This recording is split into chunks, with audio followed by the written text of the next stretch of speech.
You're listening to KZOM, Oleander Public Radio. Welcome, everyone.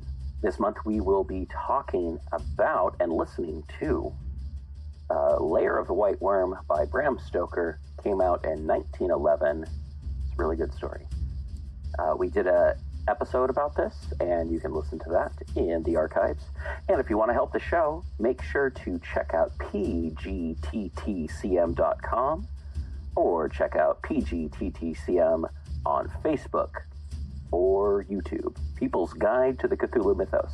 If you want to help support the show, go to the show notes, click on it, and that will link you to pgttcm.com, where we have all kinds of places that you can go to buy stickers, read articles, listen to episodes, and support the show in any way you want to. All right, thank you very much. And remember, you can always contact me and let me know if there's a dead link or if a story isn't playing anymore or something's missing. I'll check it out. All right, thank you very much. This is DB Spitzer, and here is Lair of the White Worm by Bram Stoker.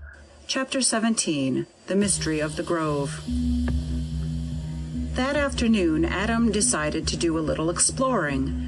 As he passed through the wood outside the gate of Diana's Grove, he thought he saw the African's face for an instant, so he went deeper into the undergrowth and followed along parallel to the avenue to the house. He was glad that there was no workman or servant about, for he did not care that any of Lady Arabella's people should find him wandering around her grounds. Taking advantage of the denseness of the trees, he came close to the house and skirted round it. He was repaid for his trouble, for on the far side of the house, close to where the rocky frontage of the cliff fell away, he saw Oolanga crouched behind the irregular trunk of a great oak. The man was so intent on watching someone, or something, that he did not guard against being himself watched. This suited Adam, for he could thus make scrutiny at will. The thick wood, though the trees were mostly of small girth, threw a heavy shadow, so that the steep declension in front of which grew the tree behind which the African lurked was almost in darkness. Adam drew as close as he could, and was amazed to see a patch of light on the ground before him. When he realized what it was, he was determined more than ever to follow on his quest. The nigger had a dark lantern in his hand, and was throwing the light down the steep incline. The glare showed a series of stone steps, which ended in a low-lying, heavy iron door fixed against the side of the house. All the strange things he had heard from Sir Nathaniel, and all those little and big, which he had himself noticed, crowded into his mind in a chaotic way. Instinctively he took refuge behind a thick oak stem and set himself down to watch what might occur. After a short time, it became apparent that the African was trying to find out what was behind the heavy door. There was no way of looking in, for the door fitted tight into the massive stone slabs. The only opportunity for the entrance of light was through a small hole between the great stones above the door. This hole was too high up to look through from the ground level. Oolanga, having tried standing tiptoe on the highest point near, and holding the lantern as high as he could, threw the light round the edges of the door to see if he could find anywhere a hole or a flaw in the metal through which he could obtain a glimpse. Foiled in this, he brought from the shrubbery a plank, which he leant against the top of the door, and then climbed up with great dexterity. This did not bring him near enough to the window-hole to look in, or even to throw the light of the lantern through it, so he climbed down and carried the plank back to the place from which he had got it. Then he concealed himself near the iron door and waited, manifestly with the intent of remaining there till someone came near. Presently, Lady Arabella, moving noiselessly through the shade, approached the door. When he saw her close enough to touch it, Oolanga stepped forward from his concealment and spoke in a whisper, which through the gloom sounded like a hiss.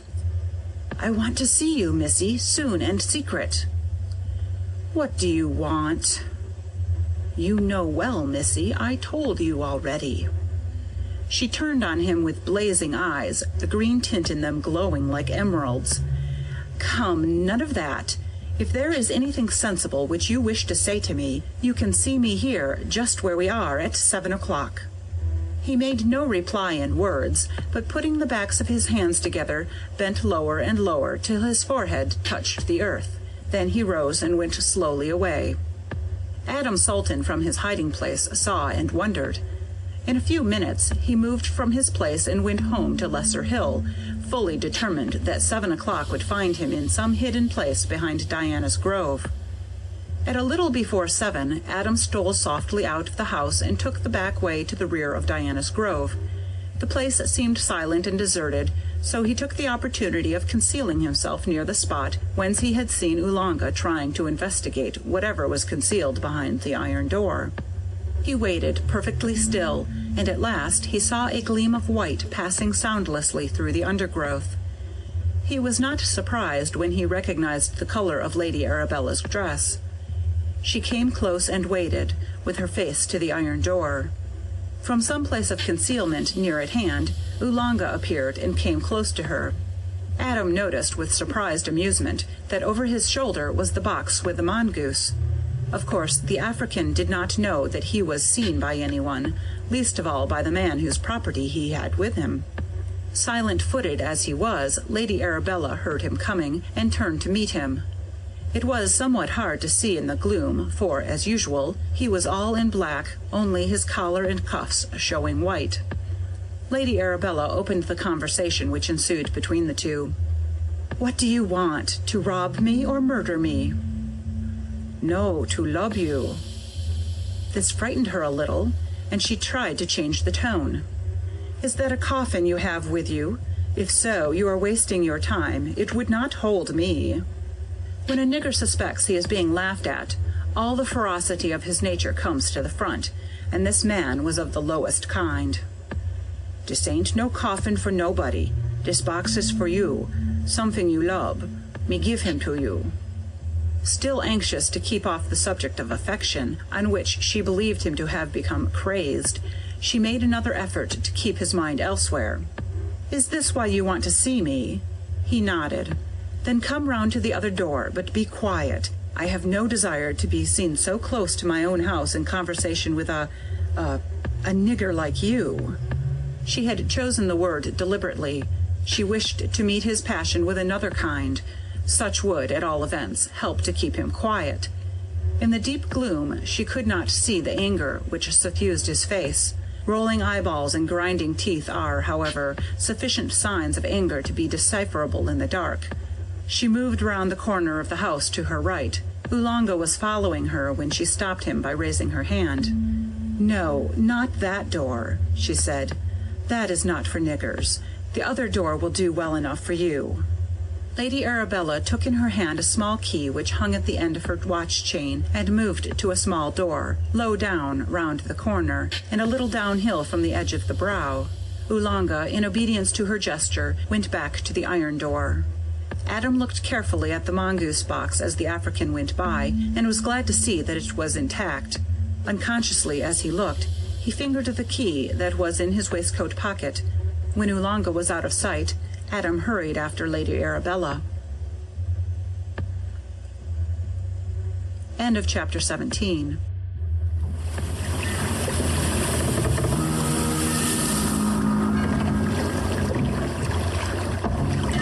Welcome to Innsmouth, stranger. Hi, I'm Rob Hyton from the Innsmouth Book Club. Join me and my fellow guide John Chadwick as we take you on a fortnightly tour of Innsmouth. We visit places such as the Picture House, the Library and Innsmouth Museum to discuss all aspects of weird fiction, whether it be book, film, music, TV or art. As well as that, we stop over at the Gilman House to have a chat with a resident guest. That includes authors, artists, musicians, in fact Lovecraftian creatives of all types.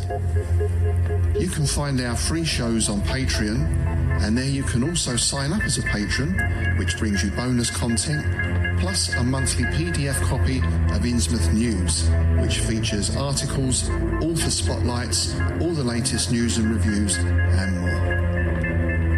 You can find find us at patreon.com/InnsmouthBC. We hope to see you soon, because remember, Innsmouth isn't just a place, it's a state of mind.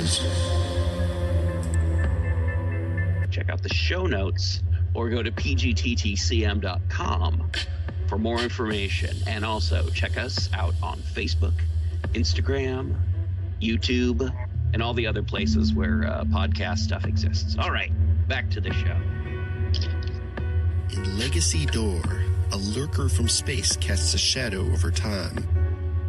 We opened our eyes upon the human world. We found ourselves lying on an especially yielding bed in a room displaying scattered relics of their shallow past, tied together by more recently produced items meant to blend with the relics. Typical. A sensitive journalist dreams of unknown lives. Seems like every time I close my eyes, they get stronger. I can't even say the last time I had a normal sleep, let alone a dreamless one. An outspoken lawyer defends the suspect in an unspeakable crime. And that client was Jonathan Strauss, held for the murder of his daughter Abigail and her companion Harrison Reese.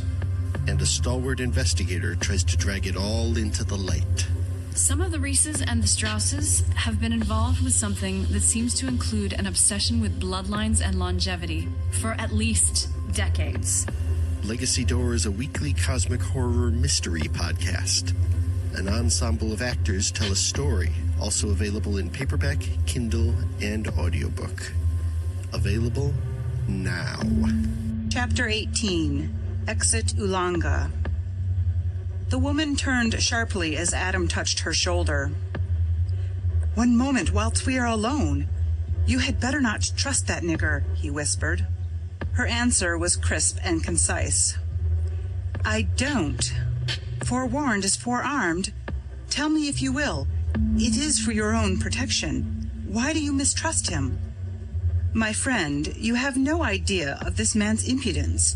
Would you believe that he wants me to marry him?" "No," said Adam incredulously, amused in spite of himself. "Yes, and wanted to bribe me to do it by sharing a chest of treasure. At least he thought it was, stolen from Mr. Caswall. Why do you distrust him, Mr. Salton?" "Did you notice that box he had slung on his shoulder? That belongs to me. I left it in the gun room when I went to lunch. He must have crept in and stolen it. Doubtless he thinks that it, too, is full of treasure." "He does." "How on earth do you know?" asked Adam. "A little while ago he offered to give it to me, another bribe to accept him. Faugh! I am ashamed to tell you such a thing. The beast!" Whilst they had been speaking, she had opened the door, a narrow iron one, well hung, for it opened easily and closed tightly without any creaking or sound of any kind. Within all was dark, but she entered as freely and with as little misgiving or restraint as if it had been broad daylight. For Adam, there was just sufficient green light from somewhere for him to see that there was a broad flight of heavy stone steps leading upward. But Lady Arabella, after shutting the door behind her, when it closed tightly without a clang, tripped up the steps lightly and swiftly. For an instant all was dark, but there came again the faint green light which enabled him to see the outlines of things. Another iron door, narrow like the first and fairly high, led into another large room, the walls of which were of massive stones, so closely joined together as to exhibit only one smooth surface. This presented the appearance of having at one time been polished. On the far side, also smooth like the walls, was the reverse of a wide but not high iron door. Here there was a little more light, for the high-up aperture over the door opened to the air. Lady Arabella took from her girdle another small key, which she inserted in a keyhole in the center of a massive lock. The great bolt seemed wonderfully hung, for the moment the small key was turned, the bolts of the great lock moved noiselessly, and the iron doors swung open. On the stone steps outside stood Ulanga, with a mongoose box slung over his shoulder. Lady Arabella stood a little on one side, and the African, accepting the movement as an invitation, entered in an obsequious way. The moment, however, that he was inside, he gave a quick look around him. Much death here, much death, many deaths. Good, good. He sniffed round as if he was enjoying the scent. The matter and manner of his speech were so revolting that instinctively Adam's hand wandered to his revolver, and with his finger on the trigger, he rested satisfied that he was ready for any emergency. There was certainly opportunity for the nigger's enjoyment, for the open well hole was almost under his nose, sending up such a stench as almost made Adam sick, though Lady Arabella seemed not to mind it at all. It was like nothing that Adam had ever met with. He compared it with all the noxious experiences he had ever had: the drainage of war hospitals, of slaughterhouses, the refuse of dissecting rooms. None of these was like it, though it had something of them all, with, added, the sourness of chemical waste and the poisonous effluvium of the bilge of a waterlogged ship, whereon a multitude of rats had been drowned. Then, quite unexpectedly, the Negro noticed the presence of a third person, Adam Salton. He pulled out a pistol and shot at him, happily missing. Adam was himself usually a quick shot, but this time his mind had been on something else, and he was not ready. However, he was quick to carry out an intention, and he was not a coward. In another moment both men were in grips. Beside them was the dark well-hole, with that horrid effluvium stealing up from its mysterious depths. Adam and Olanga both had pistols.